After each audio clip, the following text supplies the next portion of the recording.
Porque además hay que tener en cuenta una cuestión.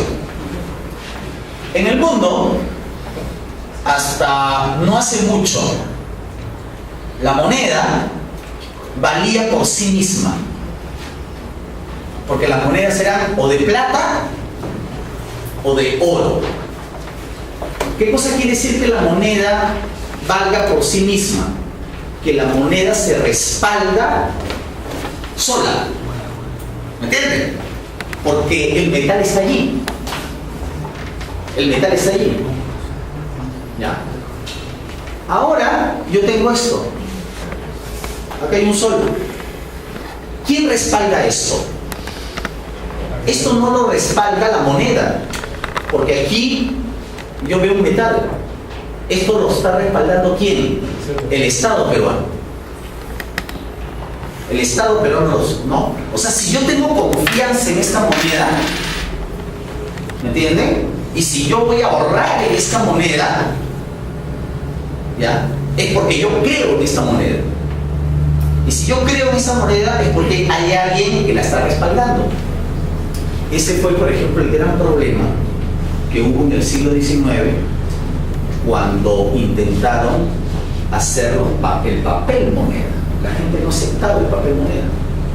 Por ejemplo, en la época de Pardo, del presidente Pardo, en 1870 y pico, se imprimieron los primeros papeles moneda y la gente no los quería. O sea, la gente no quería cobrar en papel. ¿Y por qué no quería comprar, recibir papel? Porque veían que era un papel. O sea, ¿dónde estaba la plata? ¿Dónde estaba el oro? ¿Me entienden? Entonces la gente no lo quiere. Entonces, el valor de una moneda en el mundo contemporáneo es quien la respalda. Recuerden en la época de los 80. Cronológicamente todos nos acordamos de los difíciles años 80. En los años 80 teníamos el INTI, ¿no? Y teníamos el dólar. ¿Entienden? La gente no quería los INTIs y guardaba y ahorraba en dólares. Esa es una ley muy simple de la economía. Si hay una moneda buena y una moneda mala, la gente no quiere la mala, y si la tiene se desprende de ella al toque. En los años 80, si tú en tu billetera tenías un billete en dólares y un billete en INTIs, ¿qué gastabas primero? El de INTIs. La gente que ganaba en INTIs, ¿qué hacía? No, lo primero que hacía era pagar todo lo que tenía que pagar en INTIs y el resto lo convertía en dólares para defenderse, salvo los sortudos que ganaban en dólares. Nosotros hemos pasado todas las etapas. Muchas veces sin ser economistas, yo no estudié economía, seguramente muchos de ustedes tampoco, pero tenemos conocimiento de sentido común respecto a la moneda. Hoy, ¿quién diría, no? ¿Quién diría lo que hemos vivido en los años 80, no? Que ahora el sol es fuerte y la gente ahorra en soles. Tú, si ganas en soles, no vas corriendo a cambiarlo a dólares, te endeudas en soles. La gente vende departamentos o casas en soles. Miren a lo que hemos llegado, ¿no? O sea, ya es una situación económica totalmente distinta. Entonces yo quería comentarles estas cuestiones previamente para que ustedes tengan, bueno, algunos elementos generales antes para poder entender lo que vamos a comentar ahora. A ver, siguiente imagen.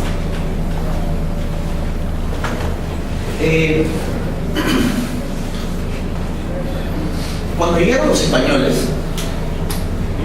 ellos no trajeron monedas. Ellos vinieron en busca de oro y de plata. Entonces, el elemento de cambio en los años de la conquista no fueron monedas, sino fueron trozos de oro o de plata, o piezas de oro y de plata. Hasta 1550 aproximadamente en el Perú no hubo producción minera. ni tampoco acuñación de monedas. ¿Ya? Lo que hacían era el oro en peso o la plata en peso era el valor de cambio. ¿Se acuerdan? Aquí, por ejemplo, nosotros he puesto una fotografía actual del supuesto cuarto del rescate, en el que Atahualpa le ofrece a Pizarro una cantidad de oro, una cantidad de plata por su libertad. Eso de que son dos cuartos llenos de plata, un cuarto lleno de oro, es mito, es leyenda. Pero lo cierto es que le ofreció oro y plata para su rescate. Así como Moctezuma en México también le ofreció a Cortés una suma, una cantidad de oro y de chocolate por su rescate. ¿De acuerdo? ¿Ya? Ese fue el famoso botín de Cajamarca. Entonces, el botín de Cajamarca consistió básicamente en oro, que se repartieron entre los conquistadores. ¿Ya? Y el botín de Cajamarca tiene que ver sobre todo con el famoso rescate ofrecido con el Inca. Por ejemplo, esto seguramente ustedes no lo conocen, ¿no? Los soldados. Ustedes saben que en la conquista los soldados ganaban según cuánto invertían en la campaña. Entonces, por ejemplo, habían los soldados de a caballo. Los soldados de a caballo, en el momento del botín, recibían más que los soldados de a pie, porque él había invertido en la campaña a él mismo y a su caballo. Así como, por ejemplo, el que tenía perro. Los que tenían perro cobraban más de los soldados de a pie. Los soldados de a pie eran los que menos cobraban. Por eso es que, ¿qué hicieron con lo que recibieron en Cajamarca los soldados de a pie? Muchos, lo primero que se compraron fue un caballo. ¿Y por qué se compraron un caballo? Porque en los siguientes botines iban a recibir más. ¿Se dan cuenta?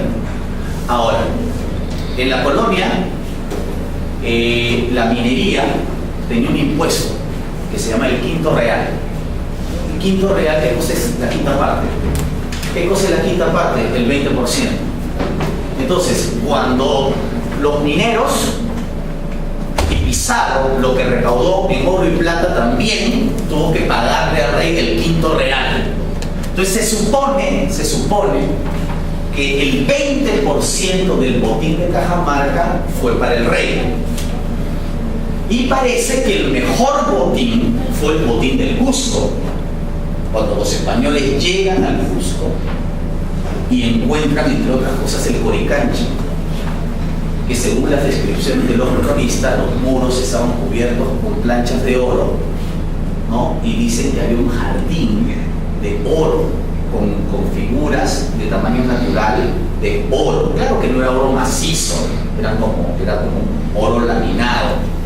Entonces, por ejemplo, cuando encontraron el botín del Cusco, el 20% del botín del Cusco se tuvo que ir a España, al quinto real. Yo he leído, por ejemplo, la descripción cuando el botín del Cusco llegó a Sanlúcar de Barrameda, o sea que era el puerto de Sevilla, y cuando llegó a Sevilla y transportaban, la gente se quedaba totalmente sorprendida, no solamente por la cantidad de oro y plata, sobre todo de oro, sino porque el oro no llegó en lingotes o en barras. El oro llegó en figuras de ídolos, de queros, de objetos, ¿no? Y dicen que toda la población de Sevilla veía las carretas con el oro. En esa época gobernaba Carlos V, y lo que hizo Carlos V con el oro del Cusco, con el botín del Cusco, fue mandarlo inmediatamente a fundir para depositarlo en los bancos alemanes, porque acuérdense que los banqueros de Carlos V eran alemanes y flamencos. ¿Se dan cuenta? Ahí fue a parar prácticamente todo el oro de Cajamarca y del Cusco. Ahora, la siguiente, por favor. ¿No? Ahora, la gente empieza a acuñar monedas. ¿Ya? Se acuñan monedas, pero es un sistema monetario informal. Y puede haber un sistema monetario informal porque la moneda es de plata. ¿Entienden? Y si la plata está en la moneda, la plata en la moneda se respalda a sí misma. El problema, y hay que entender porque el ser humano es así, el problema que surge en el mismo siglo XVI es que muchas monedas, por ejemplo de plata, no eran totalmente de plata. ¿Entienden? O sea, ¿cómo les puedo decir? No eran monedas de buena ley. Una moneda de baja ley, si hablamos en términos de oro y de plata, una moneda de baja ley es una moneda que no es 100% de plata o 100% de oro, y la ley depende pues de la pureza de la moneda. Es por eso que en 1550 y pico, ¿no? Bueno, la siguiente, por favor. Es por eso que luego se creó la Real Casa de Moneda. La Real Casa de Moneda, que todavía ustedes la pueden ver, bueno, no es el mismo edificio, pero está en el mismo lugar. En un primer momento no funcionó allí, de los barrios áridos, no la Casa de Moneda, está la Casa de Moneda. Ustedes pueden ir, visitar, es un edificio neoclásico del siglo XIX, muy interesante, y donde ven las antiguas máquinas de acuñación de moneda. Entonces se creó la Casa de Moneda, la Real Casa de Moneda, más conocida como la Seca de Lima, para acuñar monedas bajo un control, pues. ¿Entienden? Bajo un control.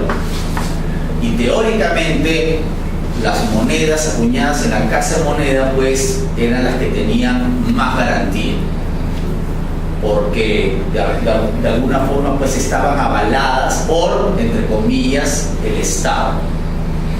Pero eso no quiere decir que se hayan seguido acuñando monedas de manera informal. La Casa de Moneda de Lima funcionó de forma intermitente, porque recuerden ustedes que en realidad el centro minero del virreinato no estuvo en Lima, tampoco estuvo en el Cusco, estuvo en Potosí, en Bolivia. No sé si ustedes conocen Potosí, yo no he ido, dicen que es bien bonito, porque además es una ciudad colonial.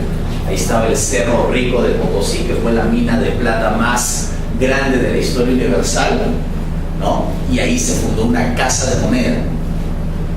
¿Ya? Las monedas acuñadas en Potosí llegaban a Europa, ¿no? Era algo así como el dólar de la época. Nadie dudaba de su ley ni de su respaldo. Y por ejemplo, yo he leído que hasta en los mercados de Constantinopla, en el siglo XVI, a finales del siglo XVI, Constantinopla es Estambul, en Turquía, hasta en la ciudad de Constantinopla, los comerciantes te aceptaban moneda de Potosí. ¿Ya? Entonces, por ejemplo, ¿dónde fue el primer lugar donde funcionó la Casa de Moneda? Aquí está, aquí en lo que es ahora Palacio de Gobierno, la esquina del Palacio de Gobierno, como desamparados. La siguiente, por favor. Aquí tienen una foto de la Casa de Moneda a principios del siglo XX. Como les digo, es una casona, es un monumento neoclásico bien bonito que hasta ahora lo pueden visitar. Siguiente. ¿Cuáles fueron los tipos de monedas que circularon en el virreinato? El más importante es el peso. Aquí se acuñaban sobre todo pesos, porque teóricamente en el Perú solo se podían acuñar monedas de plata, no de oro. ¿ya? Las monedas de oro teóricamente se acuñaban en España, no aquí.